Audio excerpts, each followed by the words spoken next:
దేవుని నామములో మీ అందరికీ నా హృదయపూర్వక వందనాలు తెలియజేస్తూ ఒక పాట పాడతానండి. పాట పాడి వినిపిస్తా. యాకోబు బావి కాడ యేసయ్యను చూశానమ్మా, ఎండవేళ ఎంతో అలసి ఒంటరిగా ఉన్నాడమ్మా. యాకోబు బావి కాడ యేసయ్యను చూశానమ్మా, ఎండవేళ ఎంతో అలసి ఒంటరిగా ఉన్నాడమ్మా. తాపు చేరి నన్ను చూసి దాహమని అడిగాడమ్మా, దాపు చేరి నన్ను చూసి దాహమని అడిగాడమ్మా.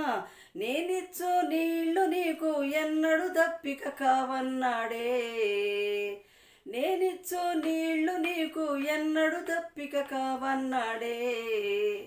యాకోబు బావి కాడ యేసయ్యను చూశానమ్మా, ఎండవేళ ఎంతో అలసి ఒంటరిగా ఉన్నాడమ్మా. హల్లెలూయా.